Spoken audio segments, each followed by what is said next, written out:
Hello everyone, welcome to IFS. तो आज हम देखने वाले हैं कि सीयू सेट के बारे में कंप्लीट इंफॉर्मेशन देखने वाले हैं कि सीयू सीटी एग्जाम है क्या, उसका एलिजिबिलिटी क्राइटेरिया क्या है और उसका एग्जाम पैटर्न क्या रहने वाला है। ये सभी इंफॉर्मेशन आज हम देखने वाले हैं, ठीक है। तो सबसे पहले सीयू सेट हम केमिस्ट्री के लिए देखने वाले हैं कि कंप्लीट इंफॉर्मेशन हम आज के सेशन में डिस्कस करने वाले हैं, ठीक है। तो सबसे पहले देखते हैं कि सीयू सेट में क्या, सीयू सेट है क्या, व्हाट इज सीयू सेट। इसके बाद कौन कौन सी सेंट्रल यूनिवर्सिटीज है जिसमें आप सीयू सेट की एग्जाम जो है वो क्रैक करके आप उस सेंट्रल यूनिवर्सिटीज में पार्टिसिपेट कर सकते हो, उस सेंट्रल यूनिवर्सिटीज में आप एडमिशन ले सकते हो। इसके बाद एलिजिबिलिटी क्राइटेरिया आपका क्या है कि कौन कौन से कैंडिडेट है जो सीयू सीईटी देने के लिए एलिजिबल है, आपके पास कौन सा एजुकेशनल क्वालिफिकेशन रहना चाहिए जो आप सीयू सीईटी में एलिजिबल हो। इसके बाद हुई इंपॉर्टेंट डेट्स। अब ये तो बहुत इंपॉर्टेंट है क्योंकि बहुत सारे लोगों को पता ही नहीं होता कौन सी एग्जाम आई और कौन सी एग्जाम गई। तो इसके लिए आपको पता होना चाहिए कि ये जो एग्जाम है सीयू सेट की, उसके इंपॉर्टेंट डेट्स क्या है, कौन से मंथ में इसके फॉर्म निकलते हैं, कौन से मंथ में आपकी एग्जाम होती है, ये सभी आपको पता होना चाहिए, ठीक है। फिर आता है नंबर ऑफ सीट्स के बारे में कि कितने सीट्स है आपकी सीयू सीईटी में, और फिर आता है एग्जाम पैटर्न की सीयू सीईटी जो है उसमें आपका एग्जाम पैटर्न क्या रहने वाला है और इसका सिलेबस क्या रहने वाला है, ठीक है। तो ये सभी हम जो पॉइंट्स है वो इस सेशन में हम डिस्कस करने वाले हैं कि सीयू सीईटी के एग्जाम के बारे में आपको कंप्लीट इंफॉर्मेशन होने वाली है, ठीक है। तो सबसे पहले देखते हैं what is CU set, CU set के एग्जाम क्या है। अब ये सीयू सेट के जो एग्जाम है वो एनटीए ने असाइन किया हुआ है और इसमें आप क्या कर सकते हो, यूजी में और पीजी में, ठीक है, अंडर ग्रेजुएट में और पोस्ट ग्रेजुएट में भी इसमें आप एनरोल कर सकते हो क्योंकि इसमें 12 सेंट्रल यूनिवर्सिटीज में आप यहाँ एडमिशन ले सकते हो, ठीक है। तो 12 सेंट्रल यूनिवर्सिटीज में आप सीयू सेट की एग्जाम क्रैक करके अंडर ग्रेजुएट में भी और पोस्ट ग्रेजुएट में भी, इस दोनों में आप इसमें एनरोल कर सकते हो, ठीक है। तो इसके बाद फिर देखते हैं, यहाँ एक इंटरफेस दिया हुआ है, हर एक सीयू सीईटी के मेन बिल्डिंग का यहाँ इंटरफेस दिया हुआ है कि आपके पास 12 सेंट्रल यूनिवर्सिटीज आपको यहाँ है। अब वो कौन कौन सी है वो हम देखेंगे अभी कि पार्टिसिपेटिंग सेंट्रल इंस्टीट्यूट, ठीक है, सेंट्रल यूनिवर्सिटीज कौन कौन सी है जिसके थ्रू आपको सेंट्रल यूनिवर्सिटीज में एडमिशन चाहिए सीयू सेट एग्जाम क्रैक करने के बाद, ठीक है। तो अभी देखते हैं कौन सी है। जैसे आप यहाँ देख रहे हो कि आसाम यूनिवर्सिटी सिलचर में है, फिर आंध्र प्रदेश, गुजरात, हरियाणा, जम्मू, झारखंड, कर्नाटका, केरला, पंजाब, राजस्थान, साउथ बिहार, तमिलनाडु, मतलब हर एक स्टेट में आप बोल सकते हो कि एक सेंट्रल यूनिवर्सिटी है। अगर आप अपने घर से कोई दूर नहीं जाना चाहते, कोई होम सिक है, तो डेफिनेटली अगर आप अपनी स्टेट में आप एडमिशन करना चाहते हो, अपनी स्टेट में आप एमएससी करना चाहते हो, बीएससी करना चाहते हो, तो आप अपने सेंट्रल यूनिवर्सिटीज में जा सकते हो। बहुत ही अच्छी यूनिवर्सिटी है सेंट्रल यूनिवर्सिटीज जो हर एक स्टेट में आपको है। यहाँ आपको दिख रहा है कि आंध्र प्रदेश में है, गुजरात में है, केरला में है, तमिलनाडु में है, ठीक है, कर्नाटका में भी है। तो सभी आपको यूनिवर्सिटीज यहाँ मेंशन किया है और उसके ऑफिशियल जो वेबसाइट्स है जहाँ पे आप जाके सर्च कर सकते हो उस यूनिवर्सिटीज के बारे में, पर्टिकुलर यूनिवर्सिटीज के बारे में। अगर आपको इंफॉर्मेशन चाहिए तो आप ऑफिशियल वेबसाइट पे जा सकते हो और ये सभी इंफॉर्मेशन आपको यहाँ गिवन है। इसके बाद फिर पॉइंट आता है कोर्सेस, क्योंकि आपको पता है कि डायरेक्टली एमएससी केमिस्ट्री तो आपको करनी है सपोज, ठीक है। केमिस्ट्री के कंसिडर हम देख रहे हैं कि केमिस्ट्री को डोमेन मान के अगर आपको सीयू सीईटी देनी है तो कौन कौन से फील्ड है जहां से आप कौन से कोर्सेस में एडमिशन कर सकते हो सीयू सेट के थ्रू, ठीक है। तो इसके बाद देखते हैं, देखो कोर्सेस में आपको यहाँ दिया हुआ है सभी इंटरफेस, आपको यहाँ दिख रहा है कि एमएससी आप कर सकते हो इंडस्ट्रियल केमिस्ट्री में, ठीक है। ये पूरा हम सीयू सेट केमिस्ट्री के एग्जाम क्रैक करने के बाद कौन कौन से कोर्सेज आपको दिए जाएंगे, ठीक है, रिस्पेक्टिवली सेंट्रल यूनिवर्सिटीज में, जो आपको यहाँ लिखी हुई है कि इंडस्ट्रियल केमिस्ट्री आपको मिलेगी गुजरात में, फिर केमिकल साइंस है जो गुजरात में ही है आपको सेंट्रल यूनिवर्सिटीज में, फिर केमिस्ट्री जो आपको हरियाणा, झारखंड, केरला, कर्नाटका, पुणे, मतलब सभी में आपको यहाँ मिलने वाली है, ठीक है। फिर केमिस्ट्री इन अप्लाइड केमिस्ट्री में स्पेशलाइजेशन आप कर सकते हो, तो ये सेंट्रल यूनिवर्सिटी आपको यहाँ दी गई है। फिर पॉइंट आता है आपका थ्योरेटिकल एंड कंप्यूटेशनल केमिस्ट्री में अगर आप करना चाहता है तो आप उस रिस्पेक्टिव सेंट्रल यूनिवर्सिटीज में जा सकते हो। फिर केमिस्ट्री के बारे में मेडिसिनल केमिस्ट्री, तो ये भी आप कर सकते हो। फिर केमिकल लास्ट में आपको दिया है कि एमएससी बीएड भी आप केमिस्ट्री में कर सकते हो। और लास्ट में पीजी डिप्लोमा दिया हुआ है आपको, पोस्ट ग्रेजुएट डिप्लोमा, जिसमें आप केमिकल लैबोरेटरी टेक्नीशियन में भी यहाँ आप एनरोल कर सकते हो। तो ये आपको कोर्सेज दिए हुए हैं कि आपको सीयूसेट केमिस्ट्री क्रैक करने के बाद आपके हिसाब से आप अपने इंटरेस्ट से कौन से कोर्स में एनरोल करना चाहते हो। ठीक है, तो ये सभी यहाँ इंफॉर्मेशन दी हुई है। फिर आता है एलिजिबिलिटी क्राइटेरिया क्या है, क्योंकि आप सीयू सेट देने के लिए कौन से स्टूडेंट है, क्या क्वालिफिकेशन होना चाहिए आपका जो आपका सीयू सेट के लिए एलिजिबल हो। तो चलते हैं, सबसे पहले देखते हैं एलिजिबिलिटी क्राइटेरिया फॉर केमिस्ट्री। अब ये जो प्रोग्राम कोड दिया हुआ है और ऑफर्ड बाय जो केरला लिखा हुआ है, मतलब हर एक सेंट्रल यूनिवर्सिटीज में हर एक कोर्स के लिए अलग अलग उनका एलिजिबिलिटी क्राइटेरिया है। जैसे अगर एमएससी केमिस्ट्री में अगर आप एनरोल करना चाहते हो तो बीएससी डिग्री आपकी होनी चाहिए 55% मार्क के साथ, जिसमें डेफिनेटली केमिस्ट्री आपका डोमेन रहना चाहिए। ठीक है, मेन सब्जेक्ट आपका केमिस्ट्री रहना चाहिए। 10+2+3 आपके यहाँ केमिस्ट्री होना चाहिए और 5% रिलैक्सेशन दे सकते हैं। एज लिमिट में भी आप यहाँ देख सकते हो, सभी एलिजिबिलिटी क्राइटेरिया रिस्पेक्टिवली आपको यहाँ दिया हुआ है।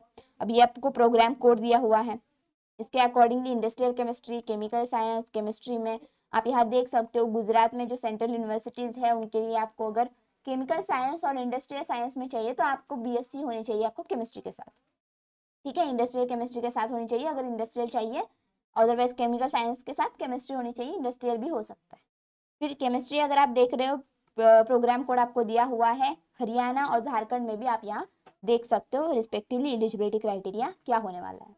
फिर यहाँ स्पेशलाइजेशन में अप्लाइड केमिस्ट्री में आपको कौन सा होना चाहिए जो आपको ये सेंट्रल यूनिवर्सिटी प्रोवाइड कर रहा है। फिर थ्योरेटिकल एंड कंप्यूटेशनल साइंस में, मेडिसिनल केमिस्ट्री में, तो हर एक जो डिसिप्लिन है केमिस्ट्री में तो उसके रिस्पेक्टिवली आपका क्या क्या एलिजिबिलिटी क्राइटेरिया है वो आपको यहाँ दिया हुआ है, वो आप रीड कर सकते हो। ठीक है, फिर इसके बाद आता है एमएससी बीएड, मतलब एमएससी तो कर सकते हो, अब एमएससी बीएड भी कर सकते हो आपको राजस्थान की सेंट्रल यूनिवर्सिटीज में, जिसमें आपको रिस्पेक्टिवली क्राइटेरिया दिया हुआ है सब। ठीक है, तो ये भी आपको आप पढ़ सकते हो।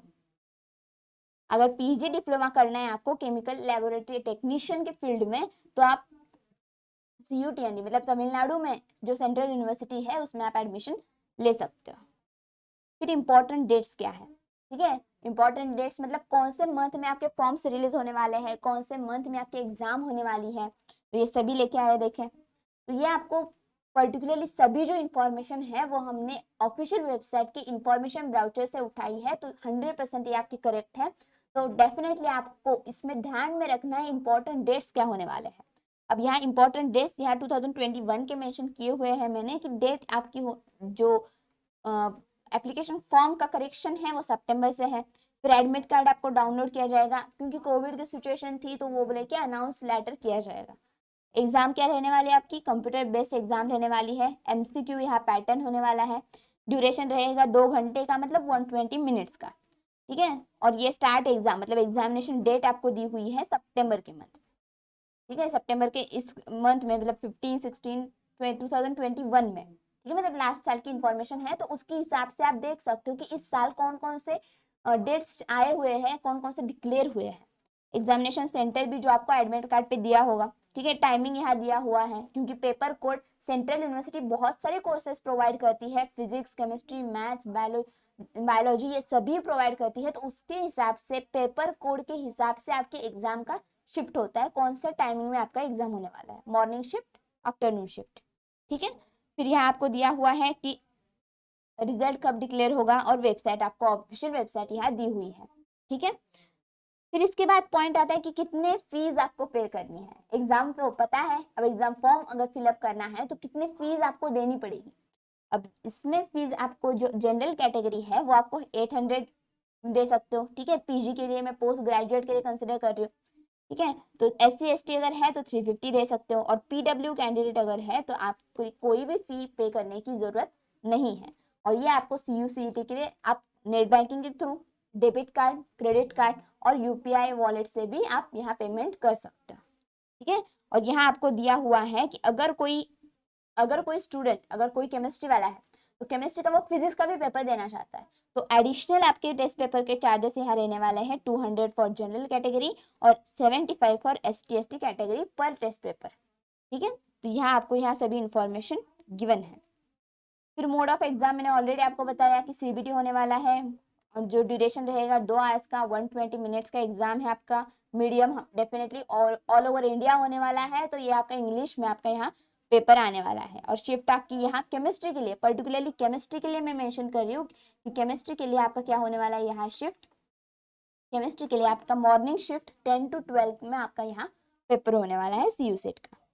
अब नंबर ऑफ सीट्स कितनी है? अब 44 सीट्स है आपकी MSc केमिस्ट्री के लिए, ठीक है। 44 आपको सीट्स है MSc केमिस्ट्री के लिए, आप रिस्पेक्टिवली यहाँ देख सकते हो। फिर पेपर पैटर्न क्या है, ठीक है, पेपर पैटर्न बहुत इंपॉर्टेंट है। तो पेपर पैटर्न में देखो ये वाला जो कोड दिया हुआ है वो आपका है केमिस्ट्री का, ये आपका कोड दिया हुआ है केमिस्ट्री का। तो केमिस्ट्री के लिए पार्ट ए में 25 क्वेश्चंस रहेंगे, जो जनरल इंग्लिश जनरल नॉलेज और न्यूमेरिकल एप्टीट्यूड, मतलब ये बोल सकते हो कि जनरल एप्टीट्यूड से आपके 25 क्वेश्चंस आने वाले हैं पार्ट ए में। और जो पार्ट बी आपका 75 क्वेश्चंस है, यहाँ लिखा हुआ है फ्रॉम रिस्पेक्टिव स्टडीज, मतलब यहाँ आपका यहाँ केमिस्ट्री से ये क्वेश्चंस आने वाले हैं, ठीक है। तो 75 क्वेश्चंस आपके केमिस्ट्री से और 25 क्वेश्चंस आपकी जनरल एप्टीट्यूड जनरल अवेयरनेस के क्वेश्चंस आने वाले हैं, ठीक है। फिर मार्किंग स्कीम यहाँ क्या रहने वाली है, तो each question would carry 4 marks, ठीक है। करेक्ट के लिए आपको यहाँ 4 मार्क्स मिलेंगे। और यहाँ निगेटिव मार्किंग भी है 1 मार्क की, मतलब 1 मार्क अगर आपने निगेटिव कर दिया तो वहां आपका जितने मार्क्स है उसके 4 मार्क्स -1, इतना आपका यहाँ निगेटिव मार्किंग रहने वाला है, ठीक है। फिर मोड टू अप्लाई, अब ये CUCET के लिए आप एप्लीकेशन देना चाहते हो तो कौन से मोड से? अब डेफिनेटली ऑनलाइन मोड है। अब ऑनलाइन मोड में कौन सी वेबसाइट है ऑफिशियल जहां से आपको एप्लीकेशन फॉर्म फिलअप करना है? अब ये आपको ऑफिशियल वेबसाइट दी रही है www.cuset.nta.ac.in। तो इस ऑफिशियल वेबसाइट से आपको एप्लीकेशन फॉर्म फिलअप करने हैं। यहाँ लिखा हुआ है application form can be only submitted through online mode using this website. और एप्लीकेशन फॉर्म सिर्फ और सिर्फ ऑनलाइन मोड से एक्सेप्ट किए जाएंगे, ऑफलाइन मोड यहाँ कोई भी नहीं है, सिर्फ और सिर्फ ऑनलाइन मोड से ही आपके एप्लीकेशन फॉर्म सबमिट किए जाएंगे। फिर आता है हमारा जो कोर्स है, ये आपका क्या है, पेपर कोड है केमिस्ट्री का।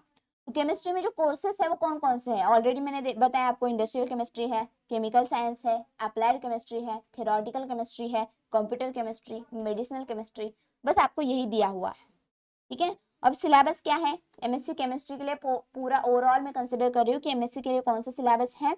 तो इनऑर्गेनिक केमिस्ट्री में आपके ये टॉपिक है, एटॉमिक स्ट्रक्चर है, केमिकल बॉन्डिंग है, पीरियोडिसिटी है, जो जनरल मेन टॉपिक होते हैं। Group chemistry, S block, P block, D block, F block, ये सभी आपको यहाँ और इनऑर्गेनिक केमिस्ट्री में मिलेंगे।